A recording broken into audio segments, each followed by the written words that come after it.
Hai semua, kembali lagi bersama gue Ans di pembahasan konten anime Isekai wa Smartphone. Seperti biasa, gue akan melanjutkan video gue sebelumnya.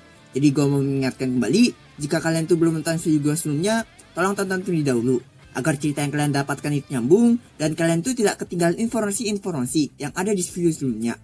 Setelah kalian sudah menonton video itu, baru kalian tuh bisa menuju ke video ini. Tapi bila kalian sudah menontonnya, kalian bisa melanjutkan video ini. Jadi bagi yang sudah, tanpa menunggu lama lagi, mari kita langsung saja menuju ke inti videonya. Oke, let's go. Saat ini, Toya, Lu, Lin, Su, dan Linse berada di dataran Isrem yang terletak di bagian barat ibu kota Gararia, Kekaisaran Regulus. Dataran ini sangat hijau dan terbentang luas di pegunungan yang dapat dilihat dari kejauhan. Langitnya sangat cerah, sampai-sampai tidak ada satupun awan yang terlihat. Pemandangan ini persis seperti dataran di Mongol. Alasan Toya dan yang lain-lain itu datang ke tempat ini karena Will Adventure yang ada di Regulus berhasil mendapatkan petunjuk datangnya monster kristal dari papan pendeteksi monster kristal yang diperkirakan akan muncul di dataran ini sekitar 1-7 hari ke depan. Hari ini adalah hari keempat Toya dan lain-lain itu menunggu kedatangan mereka di dataran ini. Karena prediksi kedatangan mereka ini yang tidak pasti dan lama ini, hal ini jadi membuat Toya dan lain-lain itu menjadi was-was dan tidak bisa pulang dengan nyaman. Terlebih lagi setelah mengetahui kalau kelas atas itu juga akan muncul kali ini. Bahkan karena hal itu, mereka sampai membagi beberapa tugas mereka. Seperti hari ini, Toya, Lu, Lin, Su, dan Linse yang menjaga di area markas di dataran ini. Lalu Yumina dan Sakura menjaga di istana, sementara Yae, Ilse, dan Hilda itu tuh istirahat tidur setelah menjaga di area markas dataran ini kemarin. Singkatnya karena hari sudah siang, Lu pun mengajak Toya untuk makan siang. Lalu Lu pun mengeluarkan 2 bento dan 2 botol air yang besar dan kecil dari tasnya. Kemudian Lu menuangkan sup dari botol besarnya dan teh dari botol kecilnya. Lalu dia memberikan 1 bento ke Toya yang dia bawakan itu dan membukakan tutupnya untuk Toya. Setelah tutup bentonya itu dibuka, Toya pun dapat melihat nasi dan banyak lauk yang terlihat enak di bento itu. Toya pun lalu bertanya kepadanya, apakah dia yang membuat bento itu?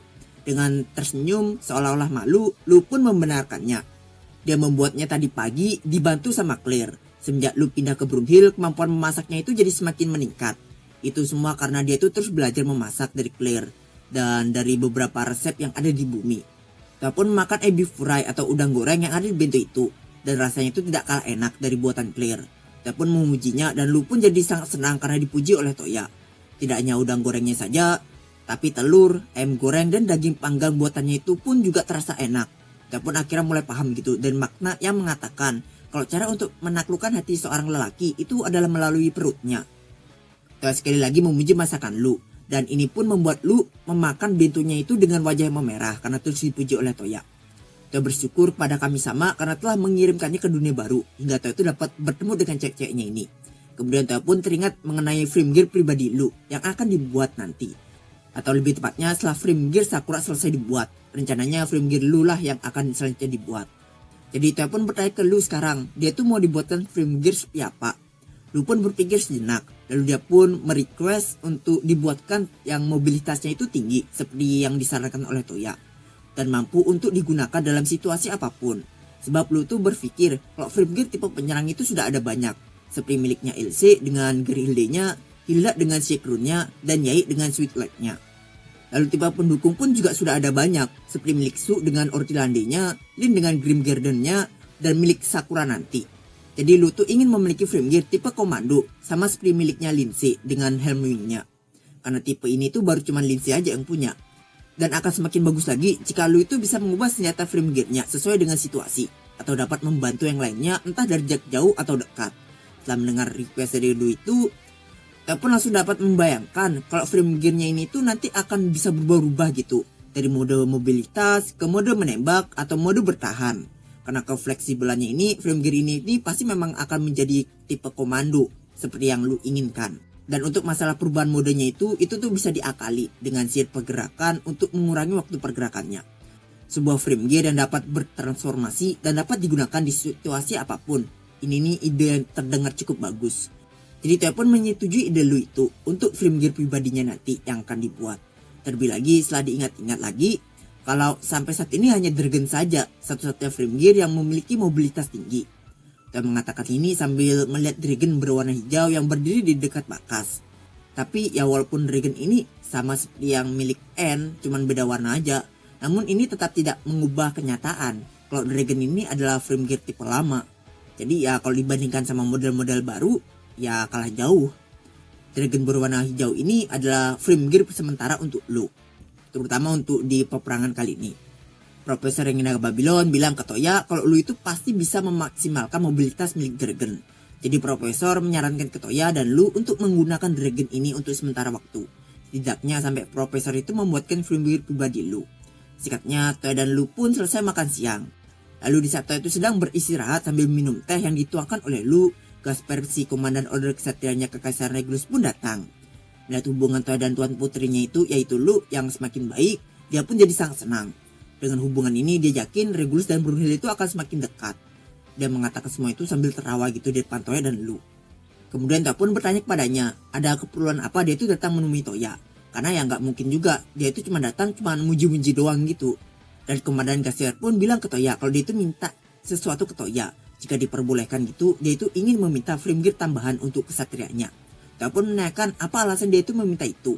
Untuk catatan, dalam peristiwa kali ini atau peperangan kali ini, Toya itu meminjamkan frame gearnya lebih banyak daripada biasanya ke para kesatria Regulus ini yang membantu. Totalnya itu ada 30 unit dengan 20 unit Cavalier dan 3 unit Neck Baron. Maka dari itu Toya itu nanya alasan dia itu meminta lagi, padahal udah dikasih banyak kok minta lagi gitu. Di sini komandan Gasper pun beralasan gitu bahwa baru-baru ini sama seperti Brunhild, Regulus itu juga melakukan perekrutan kesatria baru.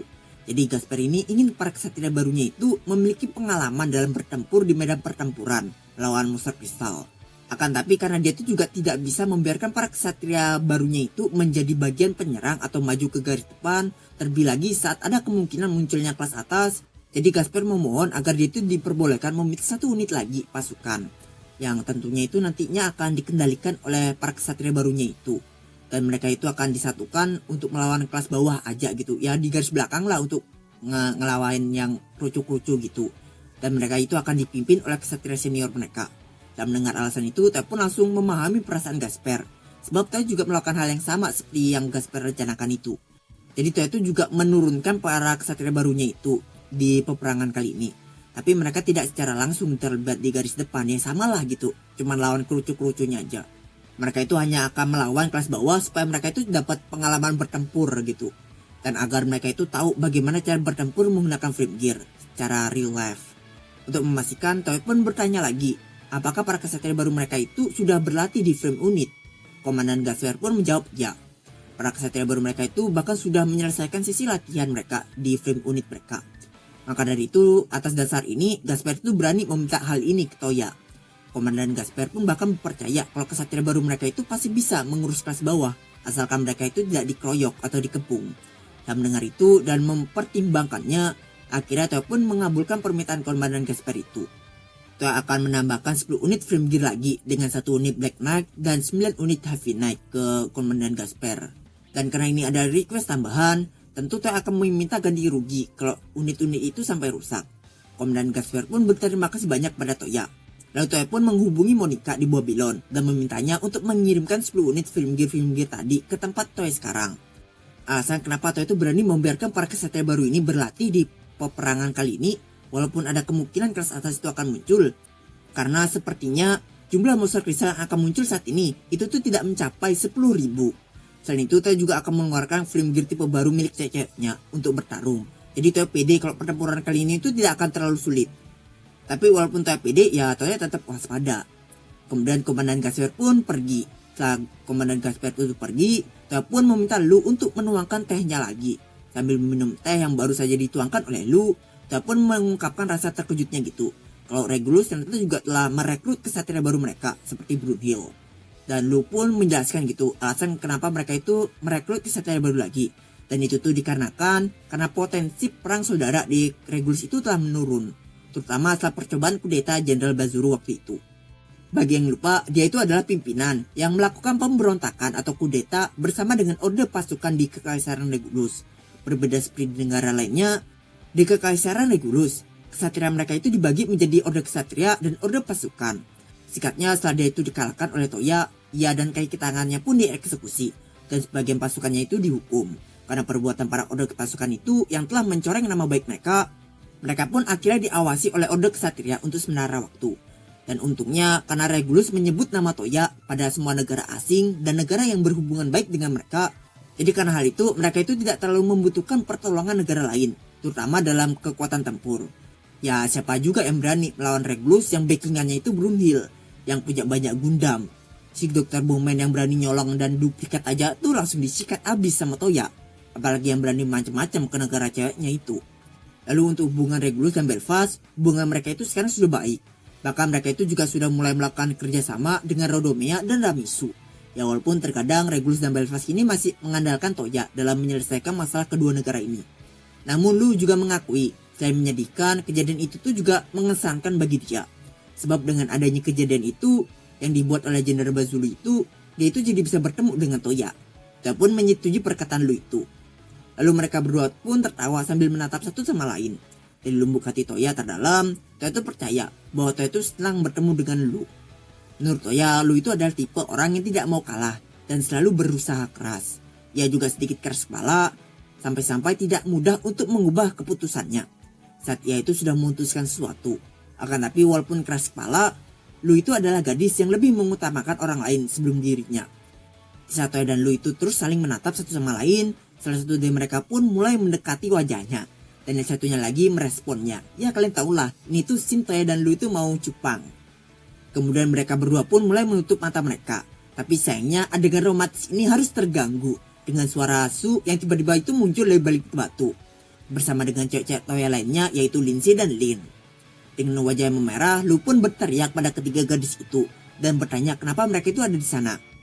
Dan Su pun menjawab kalau mereka itu sudah ada sejak mereka itu berpapasan dengan Komandan Gasper. Dan Lindsay pun menjelaskan alasan mereka itu bisa di sana itu tuh karena mereka itu mencari Toya dan Lu. Karena mereka itu ingin ngajak makan siang bareng. Tapi karena situasinya terlalu bagus untuk diganggu, jadi pertamanya mereka itu memutuskan untuk diam. Sampai Su pun mengganggunya. Lalu Lin pun mencoba untuk membela dirinya. Kalau dia itu telah memberitahu yang lainnya itu untuk tetap tidak mengganggu gitu atau diam gitu. Tapi ya Su tiba-tiba langsung ngomong gitu ngepergoki mereka.